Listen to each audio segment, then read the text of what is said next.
don't feel like I really hit it home. I don't feel like I really hit it out the park. He's got everybody trying to talk to him. Yeah, much to what you were just saying in New York about like meeting people and talking to people. Yeah. It's just a great reminder to me that like the intentions and Yeah. how do you condense it into a few sentences or a moment.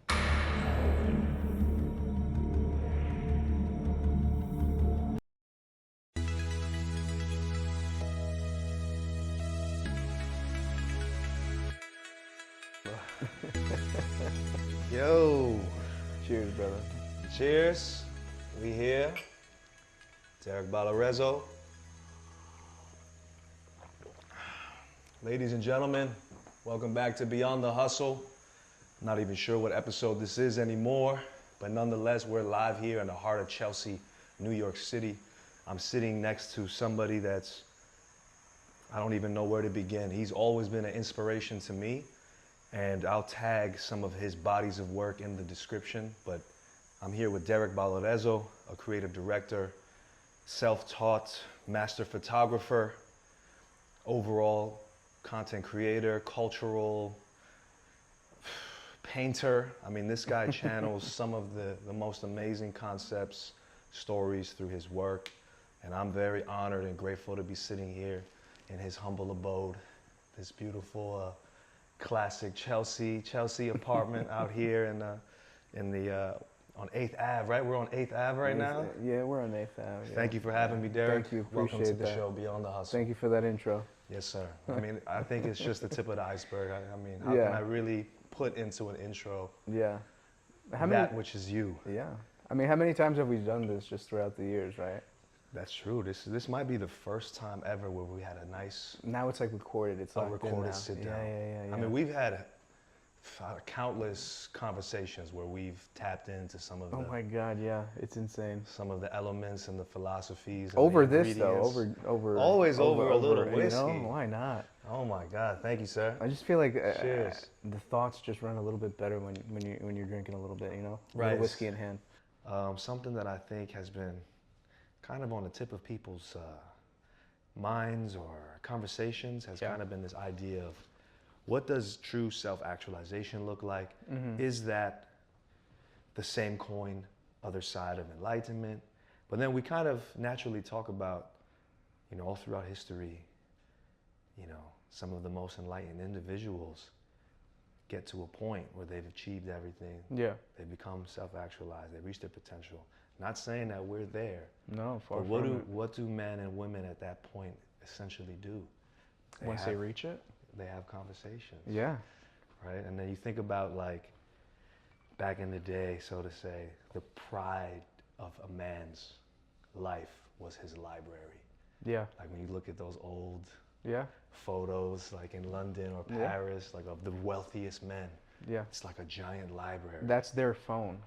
That was their That's phone. their phone. Yeah. Like think about it, you know? Right. Think of all the saved things you have on your phone, like that you just go back to, whether it be like articles or like video clips on whatever. Right. That's their phone. But obviously, I don't know, there's something about, yeah. We've had conversations about the books. I love this. Do you remember that one time? I remember in your old apartment with Eric. Shout out Eric, by the way. Shout out Eric, aka Mid, AKA Mid. aka the Young Dev. I remember you had a library, and there was this one particular book that I found. I was like, oh, I want to borrow it. I was like in my... Never gave it back. Well, I was, I still have it actually. I still have it, but That's the beauty of books. Yeah, I mean, I was in kidding. college. I was trying to like, kidding. you know, be a beatnik, whatever, you know, Jack Kerouac. And then there was a poetry book. It was by a Russian woman. I forgot the name. I still have the book, by the way. Wow. And I opened it up. Really? And there was like a love letter in there. Get out of here. And I showed Eric. I don't know if I showed you, but I think he said... My man is putting me on blast in front of the whole world. No, it wasn't from you. I think he was like, I think my dad wrote this. So I think your dad wrote that that's letter. Right. Do you remember that? Yes, you're bringing me back now. Yeah. Which was like incredible. I was like, and I don't think he's ever seen it, or I don't think you've ever seen it, but it was like pretty wild. That is wild. Now I remember that. I think he definitely kept the letter, but I grabbed the book. I was like, I'm taking the book. This is a good sign to kind of like borrow it. Do you remember what book it was? I have it. What? It's in there. It's a poetry book. I forgot the name. Anyways, it's in there. But I'll have to look back to it. That's amazing. But yeah, no, for sure, I know. I know at least in our encounters, we've always discussed concepts, books, philosophers, great artists, and yeah, whatnot. And that's something that really gives me, again, as I said in the intro, immense inspiration, immense joy, gratitude right, to have people like you within my circle of people I call friends. yeah, Because I feel like, for anybody, watching who can relate, you always got to tap into the people that inspire you and that are, in the middle of things, in the mecca of things. So yeah. I think that leads to my first question, which is, since we are here in New York, what do you feel like New York has done to your taste, your palate?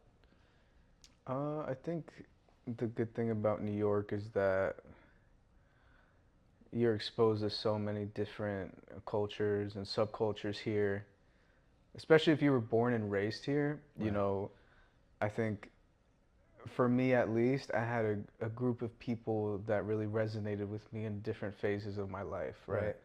Like there was, in school it was the kids from uptown, and like Wow. in early college I was in Harlem, and then the creative scene, then there's fashion, then there's people that like more so on like an intellect level, or I don't know, like whatever. I think like New York is perfect for whatever type of interest you have. You can find a person that resonates with you very quickly and very closely.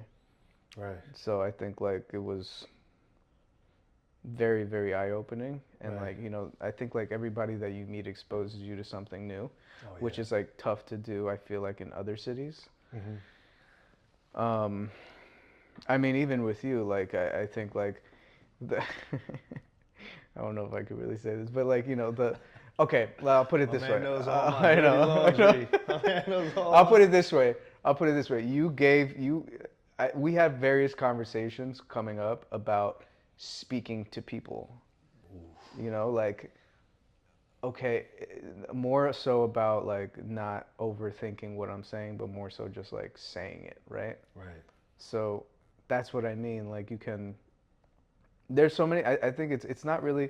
People think about like New York. Oh, it's the places. It's this. It's this particular restaurant. It's this particular block. Like yeah, cool, no doubt. But like if you don't know anybody, or Mm. like I learn more from speaking to somebody in that particular neighborhood than I do as opposed to just walking around it. Do you get what I'm saying? That's wonderful. So like yeah, I can wander the streets all I want. I'm not gonna learn anything. Right. Like I'd rather be with somebody who's visited this particular like restaurant like 50 times and to know the history about it than me eating there 10 times. Do you get what I'm saying? Right. So That's beautiful. yeah. So And I can immediately tell. I think anyone who sees your work can immediately resonate with the saturation of stories within it. And we've had these conversations so many times about what really brings value to yeah, somebody who's capturing these moments. And of course, on one spectrum, you have people who will be like, anyone can use a camera and take pictures. yeah, And then on the other spectrum, it's like, but that camera is a paintbrush. yeah. And if you have nothing to say, then what are you really showing us? I mean, I was one of those people. I was one of those people that like they could have said about me, oh, like anybody could pick up a camera and shoot it. I literally did that. Like I just picked it up and I asked a friend of mine, Danny, to kind of teach me the settings on an old Canon camera. Wow. And then in college, like I picked it up. But yeah, I think like I wouldn't necessarily describe my work as like New York focused. Like for sure, like that's always in me. It's a backdrop. It's always there. Like I think like the cliche graffiti wall and like slum street cool, but to me that doesn't represent that. That's a small portion of what New York No, represents. 100%. So yeah, I Is think there a quality, at least from what catches your eye? What, like even now, because I've seen your work progress and evolve over the years, but maybe you can bring me back, but what has been something that's always caught your eye or I think, caught your yeah. attention?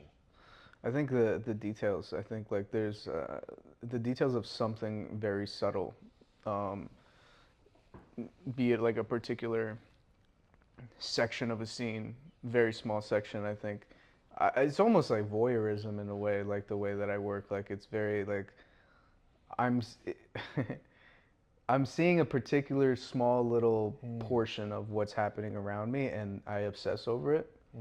Or you know, and that comes with everything. Whether that's like I'm shooting people or I'm shooting what I'm predominantly doing now, which is like product or like still life of anything. Like it's okay. There's this particular reflection that I love. Let me hone in on that. But that's more so for the personal work. But yeah, I think like definitely a sense of voyeurism in what I do. I love that, man. Yeah. I love that.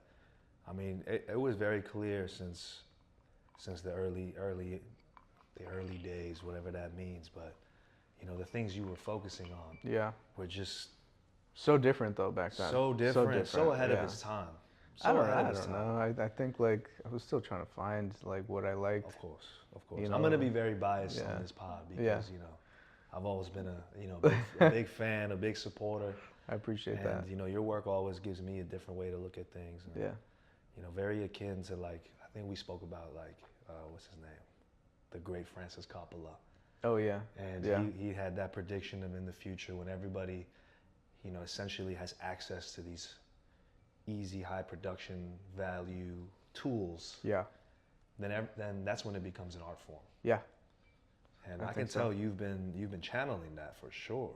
I think it's just like experience really. Like I think the more I learned, like that's one thing. Like I've never stopped learning, right? But like Right. it's so true. Like I still reach out to people of whose work I admire and pick their brain. Hey, can I buy you a cup of coffee? Like, how did you do this? Like, what did you? It's not necessarily like trying to get their secrets, but it's more so like what is the mind frame that you have, and it could be anything. It could be from an artistic point of view, or most of the time, really these days, is from a business point of view, where it's like, yo, like how.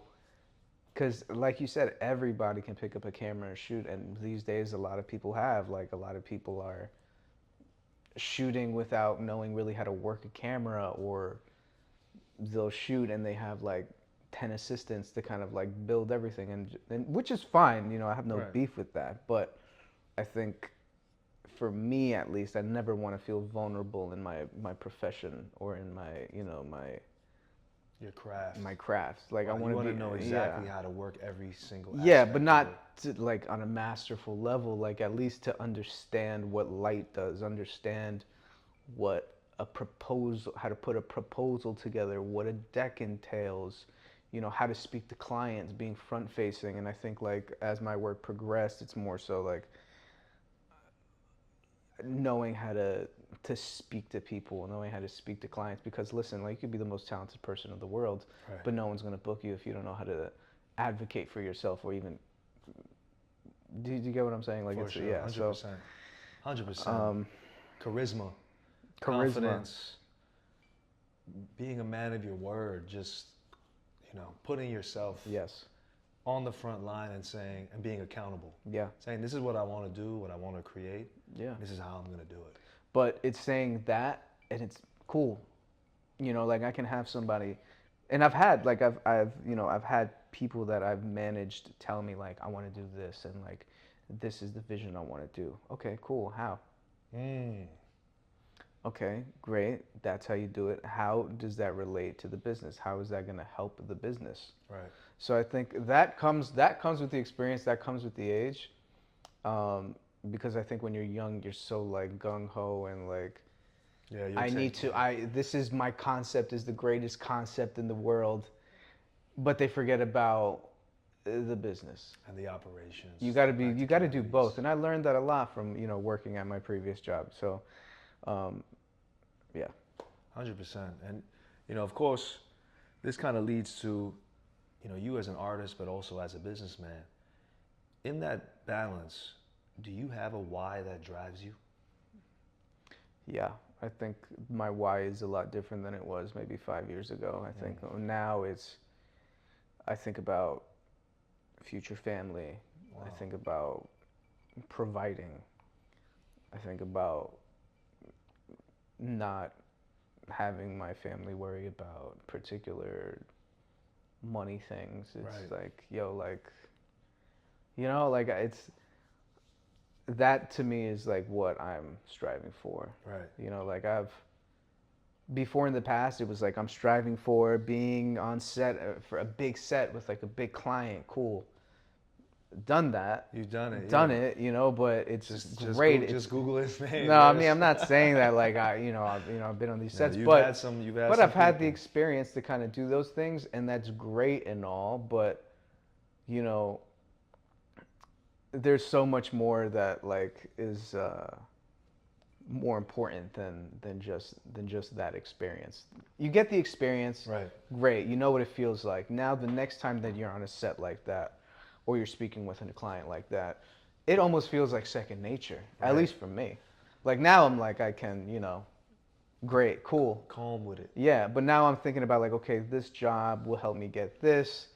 I need to pay that. I'm saving this for that. Like it's almost like mathematical at this point. You know what I 100%. mean?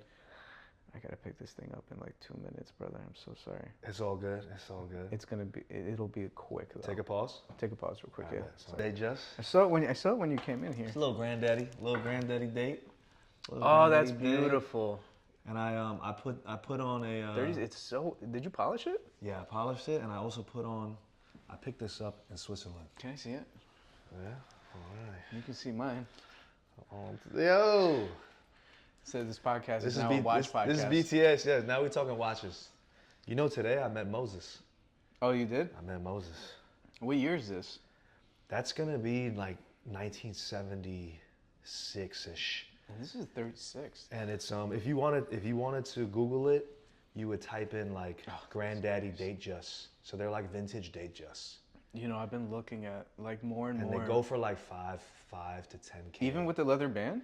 I put that on myself. So it came with a silver thing. With a Jubilee or a It was oyster? I think it was an oyster. Yeah. It was an oyster band. Yeah. It was kind of beat up. But then I just wanted to put this navy croc, and I picked that up in Switzerland. No, it's beautiful, bro. It's a Tissot band.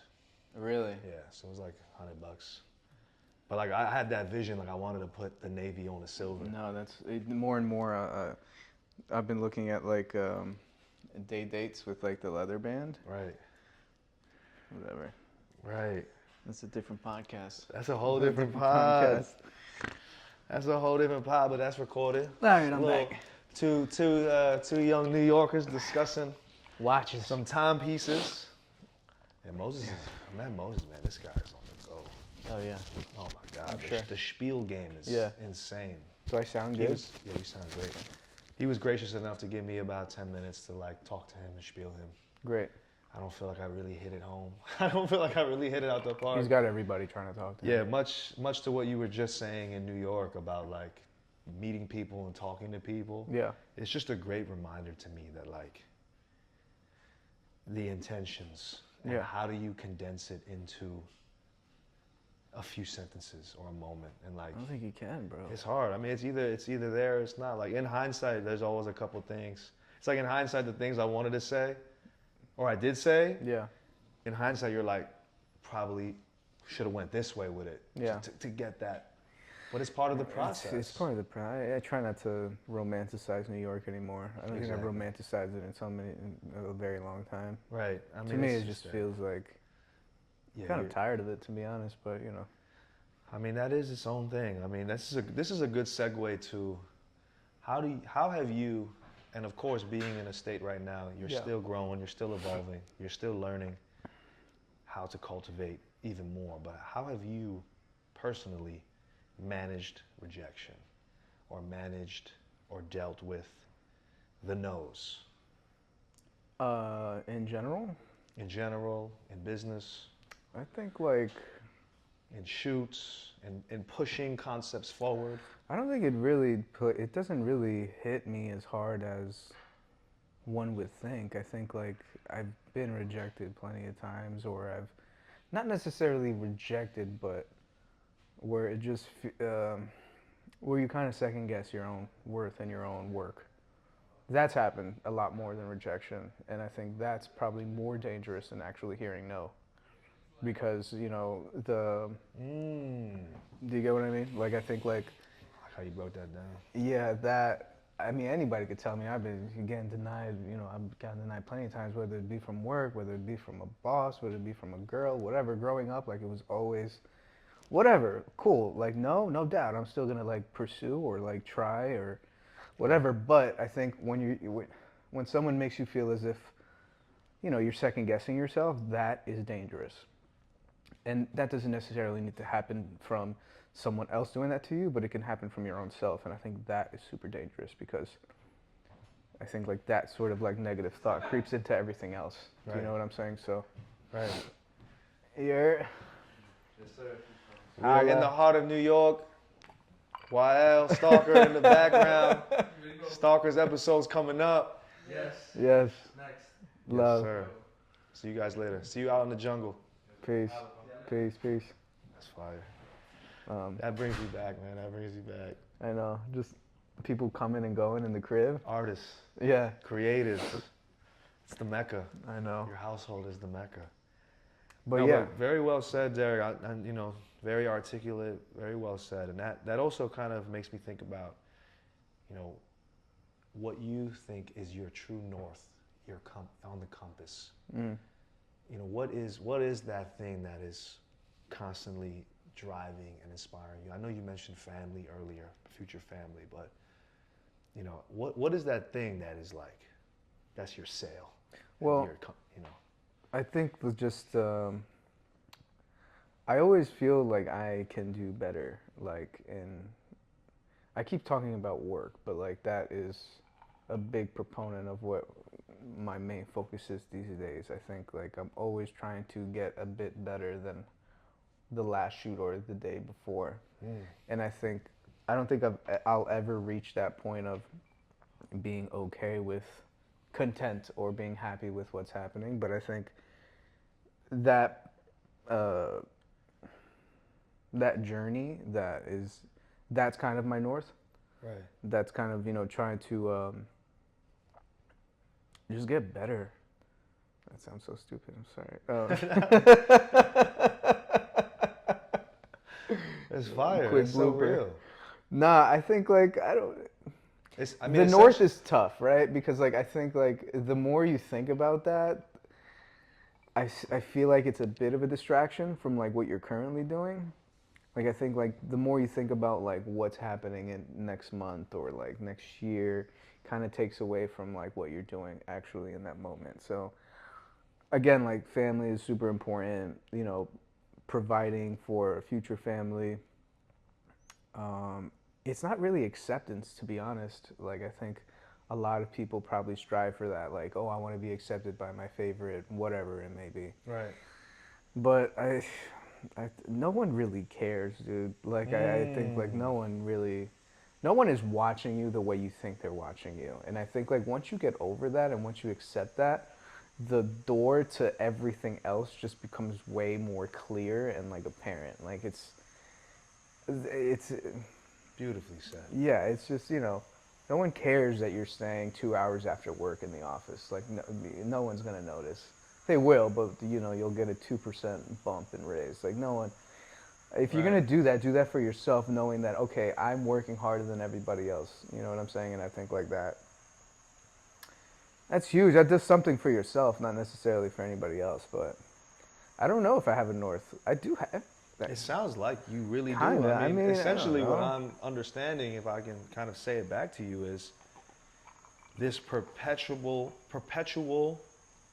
almost insatiable strive to be better than yesterday. Yeah, I think so. It's just growth. That's what it is, and I'm very like happy with, more so proud of like where I've am now, and like it never worried me 1 second at all. I never compared myself really to anybody else or Right. Maybe a little bit, you know, like, oh, this person's like my age, but they're doing a little bit better. Like, I already knew that like my train is always on time, was always on time. You know, like I was like, I'm focusing on me, like whatever. Like, I think I'm a late bloomer in terms of like, you know, what I'm doing, you know, but I think we spoke about this too. Like that makes me remember a line that I don't know where I heard it from, but it's, you know, I mean, of course, when you love what you do, you never work a day in your life. right. But there's a piece of that puzzle that people don't realize is that when you do find the work that you love doing, you will be doing this forever. Yeah. And then there is no time. Yeah, exactly. There is no time. Mm-hmm. You know, we're popping in here. You know, you're in your late 20s, Early 30s. late 20s, early 30s, whatever. This little section. Yeah. But I can only imagine the 40, the 50, Oh man, I can't wait. the 60, I right? can't wait, man. You know, some of our heroes, we've discovered them when we only have noticed them in their 60s, 70s, Yeah, 80s. yeah. Some of the great photographers. Yeah. So that's a beautiful thing. I think so. Can you share an example from your own journey till now where you felt like life, you know, people say the universe, whatnot, but in your version, where there was feedback, like this is what I'm meant to do? Was there a moment or an Feedback from instance? someone or just It could be a someone, it could be from Yeah. a series of things, but is there something that pops in your head where it's like, this was like, whoa, this is what I'm meant to do? Yes, I think, but I didn't chase it 100% when that happened. Like, it was just a big realization that I knew it was going to be a part of my life. And that was in college when I took a simple credit course to just fill in a credit. It was a photo course. It was a intro to film class. And Wow. a lot of people took it just, you know, there were some students who took it because they were very into it, and some students who were like me who were just, it's as easy. I took it very serious. I remember I think at that time I was always just searching for something. And, you know, we spoke a lot around that time too, where we were talking about the books that we've read and like Right. the struggle and like, you know, this struggling artist concept, you know, like the jazz player going from one beat bar to another bar, you know, Right. that Right. that was so like Relevant something at that relevant time. and like romantic to me. Like it Right, was just right. incredible. But yeah, anyways, I took this class, and you know, my professor, who was an incredible photographer, who is an incredible photographer, she pulled me aside and was like, "Hey, I see a lot of photographs all the time and students who do this, and I know when someone has something, and I think you have something." Wow. And I don't know, she could have been saying that to I never like, heard the story. yeah, she could have been saying that to everybody. But you know, she was a very hard teacher. She was very like true to the craft. She was Shout like, out Mrs. I forgot her name. Wow. I know. I can find it, but You yeah, might have to send her a letter. You might have to send her a photograph. yeah, I know. Signed by Lorenzo. She was very inspiring, and I remember what she Wow. told us was like, whatever you do, do not take a photograph. I don't want to see homeless people, and I don't want to see street signs. That's ba- hilarious. or children. I was like, okay, fair. Because I remember when she said that, I'm like, that's funny because I took like a whole 2 rolls of film of like this homeless guy or a couple.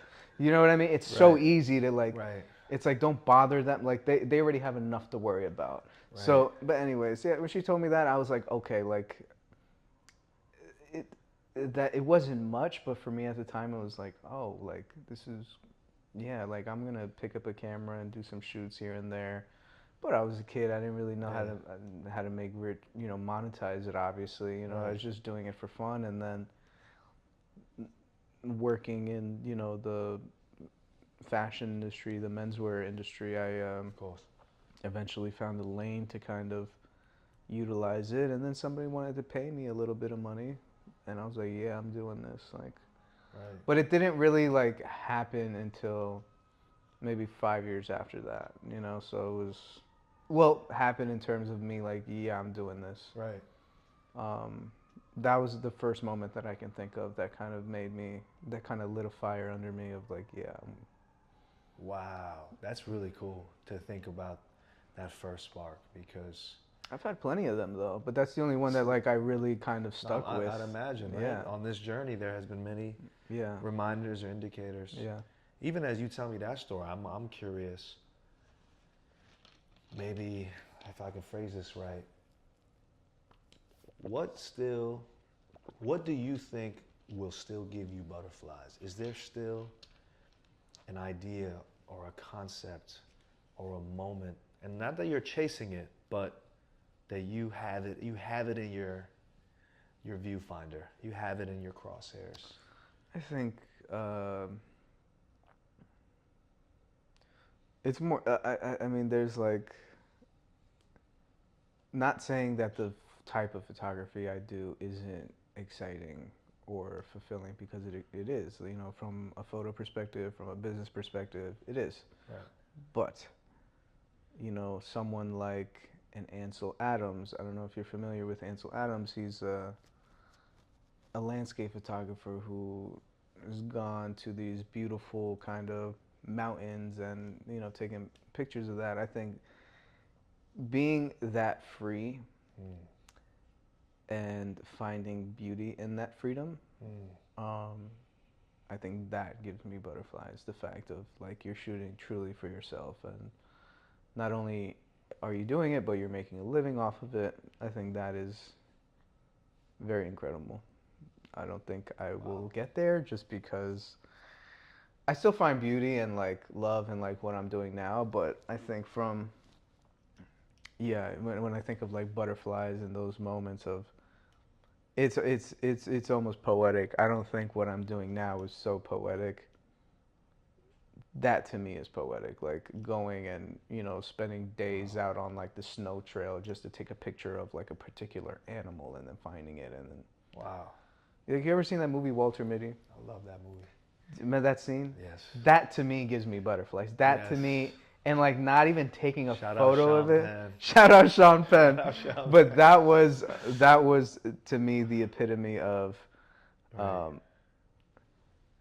I find that fascinating. photo. I find that fascinating that you say that, because I remember, you know, for some of those who know my story, some of those who don't, but you know, I feel like the camera is forever my pen, and I've also, Right. you know, lived off of commercial shoots and freelance photography. But I do remember having that similar feeling when I was like, you know, the money was being made from shooting Yeah. for pastry chefs. Yeah. And like I remember I had that thought, like, why do these cupcakes fucking matter? Like, I'm tired of these cupcakes, pastries, croissants. Granted, they're beautiful, but part of me was like thinking, like, yes, I wanna go out into the world and be free. Yeah. Yeah. But then I remember a friend told me too, people love those cupcake pictures. Like, Yeah. There's satisfaction. for somebody in India, their dream is to come to New York City And have those cupcakes. and have those cupcakes. So like, this is a fascinating duality about. It's almost a little selfish if you think about it, right? Like, it's like, yo, I'm getting work. Yo, I'm getting paid to do this. Anybody else, a younger photographer, The younger Derek is already would be looking like, at you yeah, like, do it. you know, hyped. Dude, I remember I had a job. I was taking pictures of just like coffee beans, like in different pizzerias, like for like nothing, Right.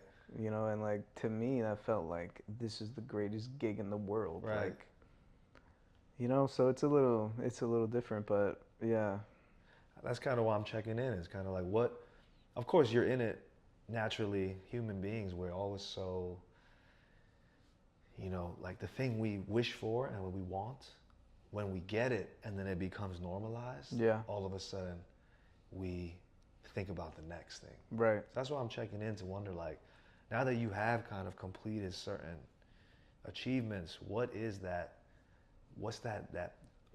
thing that you feel like you see yourself becoming? Oh, I don't want to shoot anymore when I'm as successful as I hope to be. I want to be able to. I mean, I'll shoot here and there, but like I want to build a legitimate team, build a legitimate business where it's like, hey, I have a person for this, I have a person for that, and I can distribute the work like that, and which is kind of what I did in my last job. Right. For towards the end of it, which I found a real kind of passion for. Where, Right. but yeah, I just want to be able to. I think what's really like, what really kind of gets me going is that photography is one of those industries where it's very hard to make a true living out of it. Um, it's very hard, and I like that challenge, you know. So to me, I'm just kind of thinking, how can I know what I like, right? I know the experiences I like to have, and I want to make those experiences happen with what I'm doing now. That's photo, right? And I don't want to work a finance job just to take a trip to Italy. I want to take the trip to Italy with the gigs that I'm getting for photo. Does that make sense? So, Yeah, it does. um, You're an artist inherently, yeah, I and think you're so. finding a way for your art to be valued and to be, essentially, you know, sought after. I don't look at myself as like an artist though. Like, Really? not as like a true artist. Like when I think of artist, I think of like my brother. You know, I think of like, I can name so many more people who are true artists in my head. I think like, to me, a true artist will paint or write with $1 in their pocket. Like, and you know, me, I will, if I have $1 in my pocket and, you know, I will shoot pictures of fucking, I'm sorry, I will shoot pictures of, I don't know, chairs to like pay the bills. You know what I'm saying? Like, Right.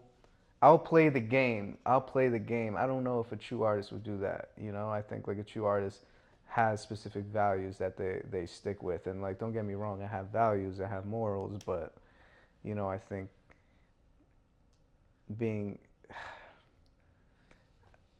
I kind of sound like a sellout, but like, don't get me wrong, like You're not a it's sellout, Derek. like you know, like You're in the mix right now. I'm in the mix, you know, but You're like building, you're I guess compounding. I'm an artist in some way, but like to me, like I wouldn't call myself that just because I know like what true artists are really like I and feel what they you. represent, You and say it like with to a sense me, of humility. yeah, I I don't feel see you. myself as that like at all. I see what you mean. When I could think about other people. You're looking at it more from like a very like a professional slash craftsman slash Yeah, designer slash like I don't live and breathe this. Do you get what I'm saying? Like I love it and I really do, but right.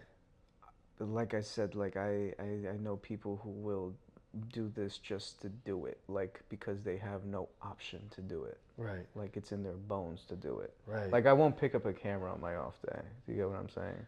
That's fascinating Yeah. because you've had so many on days. Yeah, but don't get me wrong. Like I've been that guy carrying a camera around and shooting, and like Right. I look at it like I don't want to carry this heavy thing around.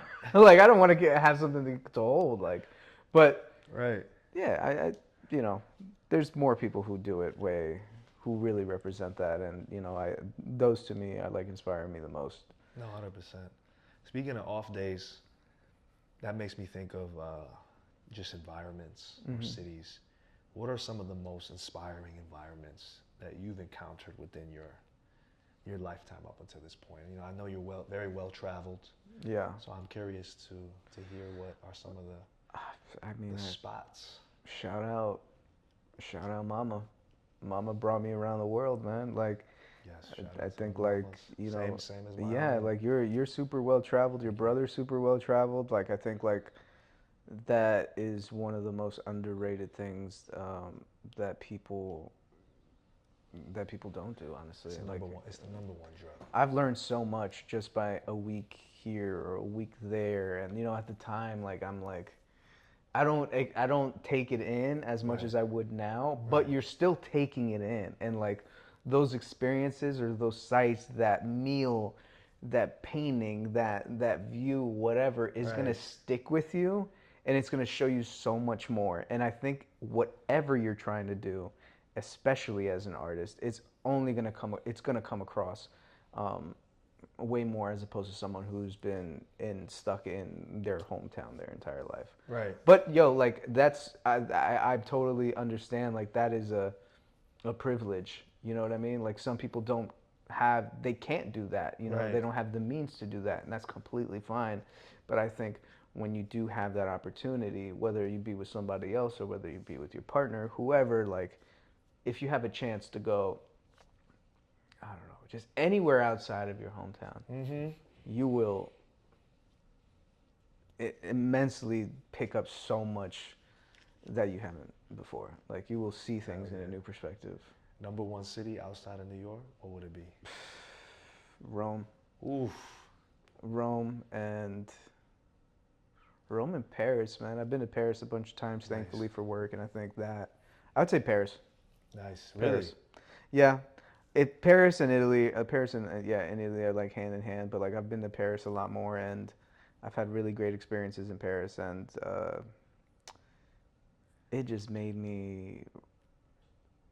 I'm like, how do I not know about this particular dish? How do I not know about this drink? Like, how do I not This know street, about this? this building. I remember I went to, where the hell was it? Was it in Italy?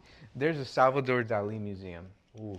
I think it's, I think it's in Italy or it may be in London. I'm not sure. But I remember I went and I was maybe 16, 17 at the time. And immediately just like, I left that museum thinking I'm Dali. Like I was like, that's fire. Yeah, I don't know what it was about these artists, man. Like it was just like, but that's what I mean. Like I would never know about him if I didn't go to this country or go here. Like I would never know about it. Granted, like he has paintings in, you know, the MoMA or wherever here in the city, but I wouldn't I wouldn't even think twice. But like, do you get like those experiences? They mean so much to you. So That's beautiful. shout out traveling. Shout out traveling. Yeah. I was gonna ask too, you know, when you say that, it kind of gives me a sense that there's like an energy that got transferred to you. Oh, it did. From these experiences. Fully. How did you then take that energy to then transform reality? I think I made up my own reality. Because you are a very powerful manifester. And yeah, I mean, I made my own reality after that. I remember that. That was a huge moment for me. I was like thinking, I think I left. I think I changed the way I wore my jacket. Like I wore my jacket in a specific way. I was holding my head a little different just by that visit. Wow. I was drawing, I was writing, I think like, you know, but I was creating my own reality. And I think when you do, that's a quality that I feel like kids have, right? Like you're in the sense of you're seeing something for the first time and you're reacting to it genuinely, right? Now we've seen things a million times. Like we know what a beautiful sunset looks like. We know what an amazing dish tastes like or whatever. Like it's tough to really like experience those things for the first time anymore. So it's I think it's a way of viewing it. Now it's like, if I'm enjoying a great meal and I know that it's going to be amazing, I am literally trying to savor and like enjoy every single bite. Like it's, that makes so much sense, yeah, especially in this time and age, you know, at the height, the peak of social media content. We're able to see so many experiences that I feel like a human being was never meant to see.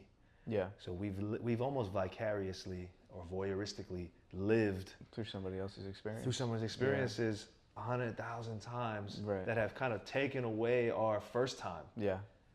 So that's wild that you say it like that. It's crazy, isn't it? If you think about it, how much we have access to. It's right. I mean, I'm a victim too. I'm on my phone at night, like scrolling through. Right. These you're videos, in Africa. like, you're in Australia. Yeah, like it's crazy, but I think it's okay, like because I've had my experiences, you know. But it's dangerous for like the kids who are, think that is what reality is. How do you stay authentic, purely Derek Lorenzo signature in this ocean of creators? I just don't care what people think about me. Like, I know it sounds like cliche, but like I genuinely don't. Like I've always said like my train is always on time. Like I've heard it once from someone who's actually from, who did I hear that from? Jay Electronica.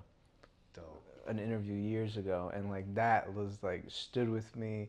I've given advice with that saying Right, before, right. like, but like that, I think, yeah, like not caring about that. Like I used to care. I think when you're young, everybody kind of cares a little bit about like, oh, am I dressed like the cool person, or like, am I speaking like this Does my particular photo person? look dope? Yeah, like, Is my reel edited or yeah, something? exactly. Like I think, there's a lot of pressure, and Right. there's probably more pressure now in today's age. But I think for me, I could care less about the cool shit. No, I that's could fire. care less about it. I think like I just I honestly just don't care like That's about what other fire. people think. It's just more so like I'm focused on my work. If I like my work, if I like the experiences that I'm having, then I'm okay with that. I Yeah, think like I'm at the age now where like I don't want to do anything I don't want to do. that's dope. Like I just don't. Like I think it's just, yeah, it comes with time. No, for sure. Is there a like beyond that? Is there a spiritual or a belief system that also drives you? Mm. Because you talked about energy, inspiration, and whatnot. Is there something or a quality that maybe is hard to explain, but that has influenced you? I wish I could say yes, but I don't think I don't think I don't think so. Um, I think a lot of it just comes from myself and the people that I care about. Like Mm, I'll talk to the people that I care about. I'll always get their opinion regardless. Like, hey, what do you think? What, people that I respect, and to me that helps me out. But yeah, of course, like I went to Catholic school my whole life. right, High it's been school, there. grade school, high school, and like I don't think I relied on it a lot throughout the years. But I think, listen, I do believe in, if manifestation. Like I think like when you speak it, not only are you channeling that energy, that quote unquote energy, but you're also hyping yourself up. You're also Right, building that confidence. right. And I think like I've done that more, probably within the last year, just speaking things more into existence. Like, oh yeah, I'm going to do this. This is gonna happen, and like With I'm that telling, conviction. and I'm telling people this with my chest out. Like, yeah, like so funny. I remember this That's was fire. recently. Actually, I had a meeting with a client, and I think they were kind of questioning a little bit of. They were just on the fence because they're kind of trying new things. I was like, I think I told them straight out. I was like, look, you got one of the best in the game. Dope, And then I dope. felt like an asshole right after that. I was like, and then she was like, "Excuse me." I was like, "Yeah, one of the best in the game." I was like, "You're gonna be fine." That's But there dope. was a moment thing. I didn't pull the whole company in there and told But them. that's cool because that kind of relates me to like you know what your average is. It's like I'm gonna give you at least 20 points in this game. At least, Like I'm couple dropping I'm rebounds, dropping solid hustle 20. Yeah, minutes. like Like, yeah, my average speaks for itself. I've been in this yeah, game. That's amazing. And I think that's a testament to people who do what they love and who do work hard. Like lean into the confidence that comes from the results right, that you have delivered big time. up until this point. You gotta believe in your work, man. Like, believe in your work. And I think like I used to doubt it. Everybody doubts their Right. work at some point, but you got to believe in it. Like I think the more I do it, the more experience you have, it becomes easier. Also, it's looking at a lot of bad work. It's knowing what bad work looks like. Mm, It's knowing what good work, that's where taste comes what from. great work looks like, right? And like, you know, taste is different. And taste is like a whole other thing. Like, How would you but define taste? oh man. What's your we're entering the portion of the talk, where I it's think getting intangible. I think taste is a very overrated concept. I think it's like everybody wants great taste. Everybody wants to But to me, everybody's taste is the same these days. You know, Wow. everybody's likes the same things, which is okay, cool. But don't say the word taste. Don't claim it. Just people who have great taste don't go around saying I have great taste. Always. You know what great taste to me is like you just know it. Like when you go to somebody's house, right? And there's a million things on the wall. You know, there's whatever, and it's not necessarily your cup of tea, but they own it. They love it. Like to me, like that is, it's the way you're doing things. It's the way you're eating. The way it's the way you're consuming life. I think is a matter of good taste. You know, but it's tough. It's tough. I mean, I know people with really good taste that not necessarily it's like taste that like I like, but Right. I like like they know what's up. Like Right. you know what I'm saying, and like I've learned a lot about it. I've learned you got to accept your own taste too. You know. Yeah, that's actually, that can be a whole podcast in itself. Yeah, Actually, taste. the nature of taste, The nature of taste. the metaphors, the symbolisms. Yeah. Because there are days where I feel like my taste is fire, and then I'll see somebody and I'll be like, my shit was corny the whole time. Well, I think right? like yeah, everybody's got different taste, man. Everybody's Yeah. there's you know, but it's That's amazing. I think it's yeah. I mean, everybody's got the same fucking taste. Everybody likes the Porsche 911. Everybody, you know, like everybody wants the the the carpet. What do you call this carpet? The Persian. The Persian rug. Persian on the. Everybody likes Ralph. Like it's. You're ready for the pendulum to swing, right, Derek? It's just like I see the same thing, man, and it's. God bless. I think like you know people who function like that will never. I think the zeitgeist Know is who shifting, though. themselves are. Yeah. The zeitgeist is shifting. I think we're at a turn of the zeitgeist. Because it's funny that you mentioned little moments, little pillars of the zeitgeist that classically people look at as, oh, this is nice taste, or this is a fresh crib, or a fresh space. The Persian, the Porsche, the clean, the oversized. That's easy taste. Right, all these things like that. But I think we're entering a zeitgeist turn, and I think this is great to talk about. I definitely want to get your opinion on what's happening with AI and AI art, maybe business. Mm-hmm. And as AI potentially automates and does the work for you, Yeah. where do you see people in your position, photographers, creators, creative directors? I think there's benefits, there's positives and negatives, just like everything. I think it helps me out sometimes. Like editing, post production, like it makes Workflow. workflow a little easier. Just But I skyrocket. think AI is. I've never seen AI that looks real yet. Like it always kind of has a hint of AI look to You it. can catch it. Yeah, and I think like if you're okay with that, cool, then lean into that. But it's tough to get an actual human touch to it. Like it's tough to kind of really get that taste, you know, that little hint of human in there. Right. It's tough. But you know I think it's just the way the world is going. Like when people be like talk about the future, like yo, we're living in the future, my guy. Like it's crazy. Like this is. I think it's gonna definitely put a lot of people out of business in the future. Mm-hmm. I think it's just AI is gonna be the new like creative director. You know, I think like anybody can.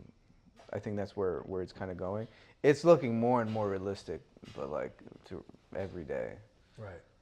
But Which is why I think this is a great segue from taste, because then tastemakers such as yourself, or people who have been amongst many experiences, environments, yeah, will become almost the creative director to the AI creative director. And this is something that inspires me too, because if we do reach a point where money is automated, and you have a situation where AI agents are almost doing 80 to 90% of your business, that Right. puts money into your account, what does Derek then do? Mm. and what becomes your like dream? Like, let's say, for example, let me sidetrack. In your bank, 3 million liquid. That's enough to spend 50,000 a year on, travel the world. Yeah. You can probably that'll hold you down for another 60 years. What happens then? Money has been completed. You mean like, what do I do next, kind What of do you, thing? what do you do? Well, hopefully I just sail off into the sunset and spend that money. Forget AI at that point. I'll see you in You Greece, know? right? I'll see you in Greece. See you in Mykonos. Yeah, I got my AI taking care of my other job right now, but I don't know. I think like it's gonna be a very interesting, especially in our lifetime, like where it's gonna land. Oh, man, like it's gonna be bad for a lot of businesses though. I think like That's interesting. yeah, it's gonna be tough. I feel like people in your position though will navigate very well because essentially it comes back to It relies on a lot of people hire photographers for their specific eye. Do you get what I'm saying? For their That's something specific that I think can't be replicated. No, no, no, no. I mean, you can, but like I said, like if a brand or a company is leaning into that, then lean into it. Like, don't tiptoe around AI. If you're gonna be the AI company or the AI brand, just go all in. Right. Because then you just look confused and you don't know what you don't know what you're doing and you don't know what you want. I think something similar will happen like the way analog film and things came back. There's going to be this swing to AI, super high process technological photos, and then it's going to swing back to like manual, So that's kind of fascinating. Kind of is right now. A lot of people are shooting film, yeah. It's wild. In your position now, what do you think excites you the most about your industry, where you're positioned now? What excites me the most? Like, I know you mentioned of course, I don't want to name drop too much, but you're helping revamp, like, for example, Young Thug's new clothing line. I wouldn't say revamp, but I'm helping them out a little bit. Yeah. Naturally, your finger's on the pulse. You're helping, essentially elevate like extremely influential creations. So I'm just wondering, what in your position now, where do you see yourself, and where do you feel like you're ready to take it? Like the next step in my career, kind of thing. Yeah, I'm trying to fish out a little scoop. Can you repeat the question one more time? I guess ultimately I'm asking, in your position now, let's see if I can explain it right. You're doing extremely well as far as business, photography, creative direction is doing. But I'm looking for what you think, how your position is now. How does that get you excited for that next step? I think, I just keep repeating myself. Like I think like, but it's because it's such a core belief in me where I feel like every single project that I'm on, it just gets better and better. Like maybe the client doesn't notice, but I notice. I'm like, ooh, like that feels a little bit smoother than the last one, or, like I think that, honestly, I'm excited to grow what I'm doing right now. No, I feel you. Tenfold, have a team and, be able to help provide for that team. Like one of the important things that like I love doing is like inspiring younger people. Right. Because I know when I was their age or something like that, I didn't really like have a lot of people that I spoke to. There was a few, but I think like those few conversations I had with those people were so impactful for me. Right. And I think if I can help impact somebody in that capacity, or open their eyes to the bigger picture, Right. because I think there's a lot of pressure on the younger, the younger generation right now, where there's, like I said, there's so much information. You're seeing this photographer who's your age who's getting, a shoe, or who's getting, these packed out galleries, and you want to do that, and it's like you start comparing. Say comparison's the thief of joy, right? Is that what they say? Yeah. It's a terrible thing. And I tell them all the time, you can mess up in the next 5 years and you'll still be okay. Like, you'll be fine. No, I can sense that. So I think in the next thing, what I'm excited for is helping develop a team, helping, just continue to, I don't want to say inspire, but like, you get what I mean. Like, it's trying to kind of hone that a little bit. Right. I feel like you're leading towards the legacy portion of your I think so. endeavors. Yeah, I just feel like I'm literally just starting though. I think. Right. That too. So, yeah, I just want to do good work. Just do good work that I'm proud of. Well, it's definitely evident that. Thanks, bud. Good, and I guess good work is even its own perception, because you will let time determine if it's great or not. Yeah, big right? time. And even my father has always joked about like some of his greatest, I guess, the readers or admirers or fans of his work might not even be born yet. Yeah, interesting. I like that. And to think that you're just maintaining to your core beliefs and continuously getting better, putting out amazing work that you feel happy with, the rest is up to the higher power. The higher powers. Whoever that may be. YOLO or YALA? You only live once or you always live again? You only live once. Wow. Yeah. You always live again. You always live again. That's another one. YOLO or YALA? Explain that one to me. That kind of entails and details ideas of reincarnation. Oh, okay. Stuff like that. You always live again, or that your energy is never destroyed. I'd like to believe that. I hope that's true. Which one do you lean more towards? You only live once. I think it's more present. That's beautiful. Yeah. That's beautiful. And before we sign off, is there something that you feel that your future self, if you believe, let's take for a second the idea that the multiverse is real, and that there's a version in the future that has the ability to communicate to you, what do you think that future version will tell you now? Don't make any more decisions based off other people's opinions. Wow. Without a doubt. Because at least if I mess up, it's my choice. If I mess up and it's based on somebody else's opinion, I'm going to beat myself over the head with it. So, yeah, I think that is something that I still live by to this day. So, that's wonderful. Any last words to tell the kids? No, I'm kidding. Well, no, I mean, thank you for having me, man. This was incredible. I think you're an incredible person and, an artist in itself. So I appreciate you for having me on, dog. Share a little drink with me. I appreciate you, Derek. Once again, it's been an absolute pleasure. I said it in the intro, I'll say it on the outro. If you haven't already tapped into Derek Lorenzo's his work, his conceptual creations and whatnot, this right here, in my opinion, in my taste, is one of the young greats of our time. And I only hope to see it continue to blossom and to rise. And while we are here for this short time, flowers to you, brother. You know what I mean? We here.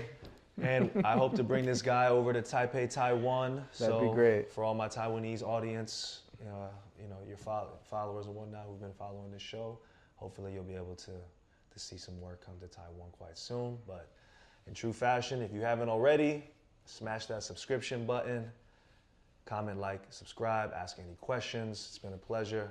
We'll see you on the next Beyond the Hustle show. Take care, everybody. Peace.